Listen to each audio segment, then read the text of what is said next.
To the series audio. आज का हमारा टॉपिक है लाइन्स एंड एंगल। चलिए इस टॉपिक को स्टार्ट करते हैं। हम सबको पता है कि दो पॉइंट को जोड़ते थे एक लाइन तैयार हो जाती है, और दो लाइन को जोड़ते थे एक एंगल तैयार हो जाता है, और एंगल को एक वर्टाइसेस रहती है और उसको दो आर्म रहती है।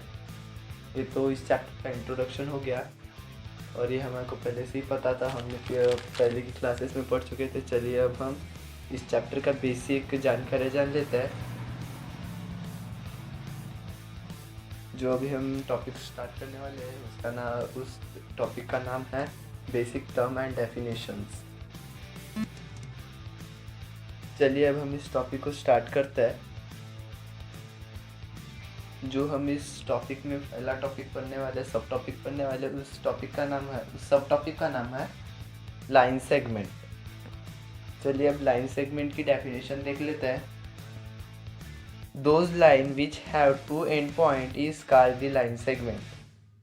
जिस लाइन के दो एंड पॉइंट होते हैं हम उसको लाइन सेगमेंट बोलते हैं। अब इसके बाद में देख लेते हैं रे मतलब क्या होता है। चलिए अब रे की डेफिनेशन देख लेते हैं। A part of a line with one and point is called रे। मतलब ऐसी लाइन जिसको सिर्फ एक पॉइंट हो और उसको दूसरा एंड पॉइंट नहीं रहता, उसको हम रे बोलते हैं। जो लाइन सेगमेंट रहती है उसको हम, जैसे कि एक लाइन सेगमेंट है ए बी, अगर हमें उसको डिनोट करना है तो हम उस लाइन सेगमेंट को ए बी के ऊपर एक लाइन खींच के उस लाइन सेगमेंट को डिनोट करेंगे। फिर इसके बाद देखते हैं कि रे को लाइन को कैसे डिनोट करते हैं। रे को ए बी जैसे कि एक रे है उसको डिनोट करना है तो हमें उसके ऊपर एक लाइन देके एक एक साइड का एरो देना पड़ेगा। और अगर हमें लाइन को डिनोट करना है तो जैसे कि ए बी एक लाइन है तो उसको हमें ए बी लिख के उसके ऊपर एक लाइन ड्रॉ करके उसके ऊपर दो एरो देना पड़ेगा, तब हम उस जो सिंबल है उसको हम लाइन कहेंगे। लेकिन ज़्यादातर इन सिंबल्स का यूज़ नहीं होता, डायरेक्ट हम लिख लेते हैं लाइन सेगमेंट ए बी, रे ए बी, और या फिर लाइन ए बी। इस टाइप से हम क्वेश्चंस में आते, इस टाइप के नहीं आते, लेकिन जनरल नॉलेज के लिए बहुत इंपॉर्टेंट है। अब हम इसके बाद में नेक्स्ट टॉपिक स्टार्ट करेंगे जिसका नाम है कोलिनियर पॉइंट। कोलिनियर पॉइंट मतलब if three points lies on the same line they are called the collinear point। इसका मतलब यह है कि अगर कोई एक लाइन पे तीन पॉइंट्स लाई करते हैं तो उस पॉइंट्स को हम कोलिनियर पॉइंट्स कहेंगे। अब हम देख लेते हैं नॉन कोलिनियर पॉइंट यानी क्या होता है। नॉन कोलिनियर पॉइंट मतलब if three points are not lie on the same line they are called non collinear point। इसका मतलब यह है कि अगर कोई भी तीन पॉइंट एक ही लाइन पे अगर लाइन नहीं करते हो तो हम उसको नॉन कोलिनियर पॉइंट बोलते हैं। ये अब हम नेक्स्ट टॉपिक स्टार्ट करते हैं types of angle on the basis of measure. इस टॉपिक में हम एंगल से कुछ टाइप देखने वाले हैं जिसको उनके मेजर के हिसाब से डिवाइड किया गया है। चलिए देख लेते हैं उनको। एंगल के मेज़र पे जो एंगल्स रहते हैं उनको 5 हिस्सों में डिवाइड किया गया है। मेज़र की इससे एंगल से पूरे 6 टाइप्स है। Acute angle, right angle, obtuse angle, straight angle, reflex angle और कंप्लीट एंगल। जो एक्यूट एंगल रहता है वो 90 डिग्री से कम के रहता है। जो राइट एंगल रहते हैं वो 90 डिग्री के रहते हैं, स्पेसिफिक 90 डिग्री के। और जो ऑब्ट्यूस एंगल रहते हैं वो 90 से लेके 180 डिग्री तक के रह सकते हैं। और जो स्ट्रेट एंगल्स रहते हैं पूरे 180 डिग्री के रहते हैं। और ऑब्ट्यूस एंगल वो 90 के अबोव और 180 के बिलो। और जो रिफ्लेक्स एंगल रहते हैं 180 के अबोव रहते हैं। और जो कंप्लीट एंगल है पूरा फुल 360 डिग्री का एंगल रहता है। चलिए अब हम कॉम्प्लीमेंट्री एंगल्स देख लेते हैं। कॉम्प्लीमेंट्री एंगल्स मतलब जिनका सम 90 डिग्री का रहता है हम उसको कॉम्प्लीमेंट्री एंगल बोलते हैं। चलिए अब उसके बाद का जो एंगल है उसको सप्लीमेंट्री नाम दिया गया है। उस एंगल का सम होता है 180 डिग्री। अगर जैसे कि दो एंगल है 90 डिग्री 90 डिग्री के, अगर हम उन दोनों एंगल का सम कर दे तो उन दोनों एंगल का सम 180 डिग्री होगा। और उन दो एंगल का सम जो रहता है हम उसको सप्लीमेंट्री एंगल बोल देते हैं। और जो जिन दो एंगल का सम 90 डिग्री रहता है हम उसको ना कॉम्प्लीमेंट्री एंगल बोल देते हैं। चलिए अब हम उसके बाद में नेक्स्ट टॉपिक देखते हैं जिसका नाम है एडजेसेंट एंगल। एडजेसेंट एंगल मतलब those angle have common vertex and they are non common arm and are on different sides of the common arm. अब इसका हिंदी मीनिंग देखते हैं। इसका हिंदी मीनिंग है जो एडजेसेंट एंगल मतलब ऐसे एंगल जिसकी सिर्फ एक वर्टाइसिस रहती है और अलग अलग आर्म्स रहती है और लेकिन एक कॉमन आर्म रहती है उन दोनों एंगल्स की। चलिए इसका एक एग्जांपल देख लेते हैं। वो जो तुम्हारे स्क्रीन पे ABD करके एक एंगल है, उस एंगल में से एक BC करके एक कॉमन लाइन गई है। एंगल ABC और CBA इन दोनों एंगल्स की कॉमन लाइन BC है और उन दोनों एंगल्स का सेम वर्टेक्स है, लेकिन उन दोनों एंगल की डिफरेंट आर्म है। इसका मतलब ये जो एंगल है वो एडजेसेंट एंगल है। हम इन एंगल को एडजेसेंट एंगल बोलेंगे, इन दोनों एंगल को। वो दो एंगल एक दूसरे से एडजेसेंट है। अब हम इसके बाद में देख लेते हैं लीनियर पेयर ऑफ एंगल है नेक्स्ट टॉपिक है। इसको स्टार्ट करते हैं। लीनियर पेयर ऑफ एंगल की डेफिनेशन देख लेते हैं। चलिए हम नेक्स्ट टॉपिक स्टार्ट करते हैं जो है linear pair of angle. Linear pair of angle इसका मतलब होता है those line which lie on the same line, sorry those angle which lie on the same line. मतलब एक लाइन है जिसके ऊपर दो एंगल फॉर्म हो रहा है,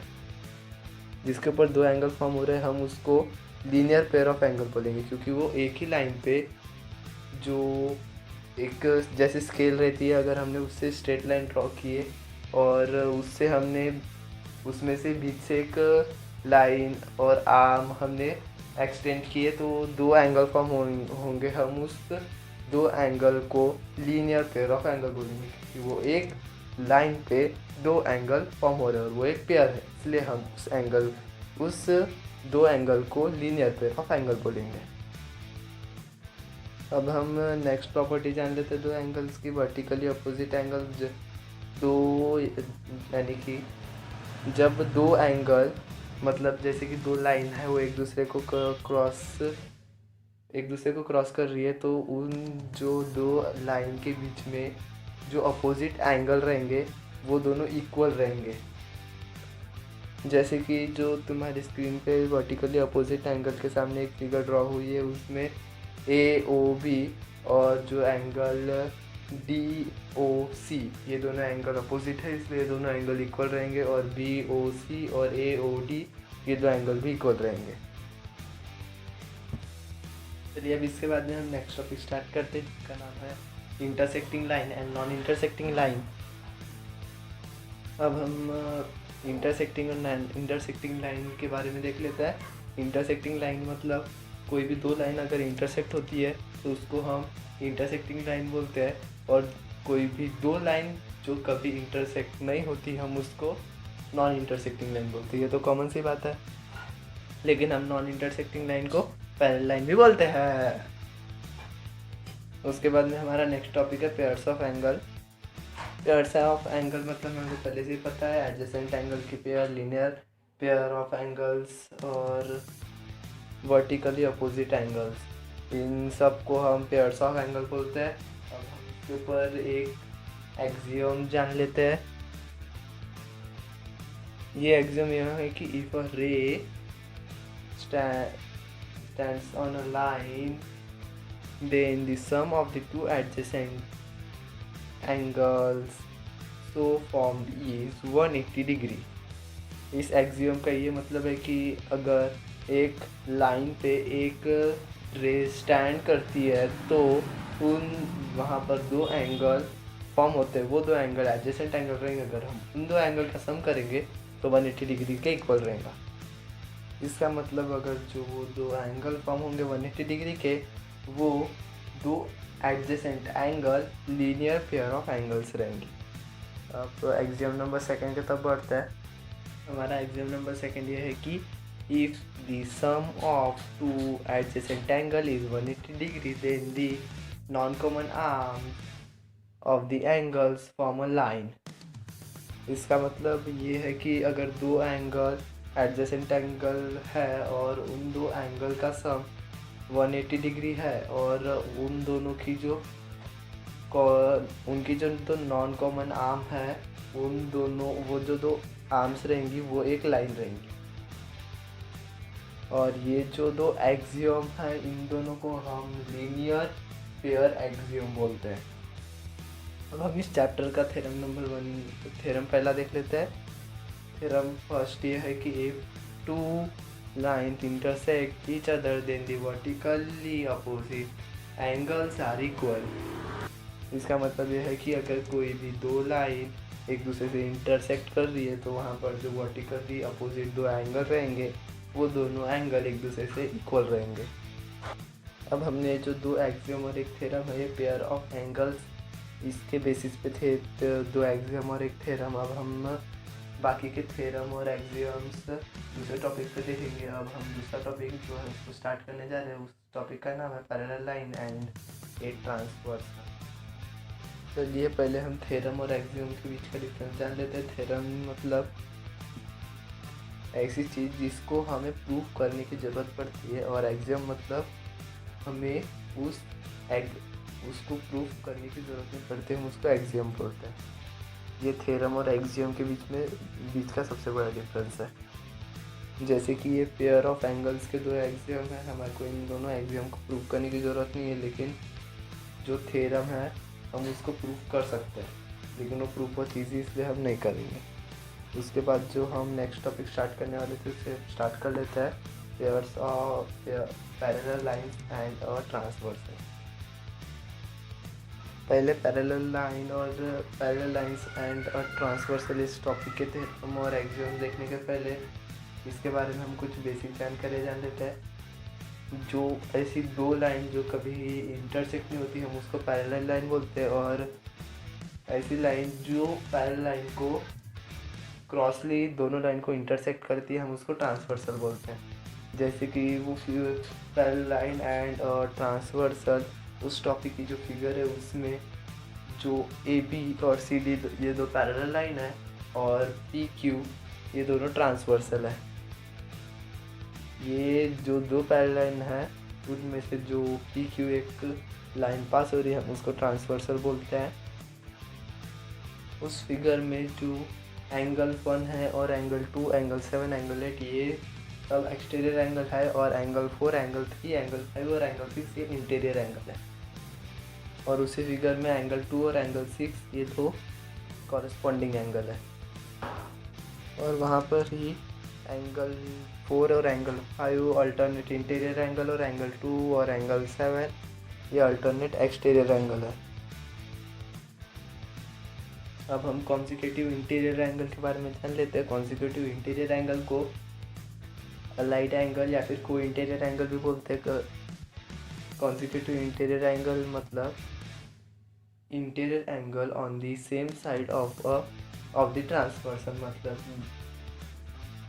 ट्रांसवर्सल के जो इंटीरियर साइड पे, मतलब जैसे कि एक दो पैरेलल लाइन है उसमें से एक ट्रांसवर्सल पास हो रही है, तो दो पैरेलल लाइन के अंदर और एक ही साइड पे ट्रांसवर्सल के उस एंगल को हम को इंटीरियर एंगल, अलाइड एंगल या फिर कॉन्सिक्यूटिव एंगल बोल सकते हैं। जैसे कि पहले का ये एक एग्जांपल ले लेते हैं। जो फिगर दिख रही है उसका ही एंगल 3 और एंगल 5 हम इसको को इंटीरियर एंगल बोल सकते हैं, या फिर कॉन्सिक्यूटिव इंटीरियर एंगल भी, या फिर अलाइड एंगल भी। अब हम इस टॉपिक के थ्योरम या फिर इसके बाद के थ्योरम अगली वीडियो में देखेंगे। Thanks for watching the video.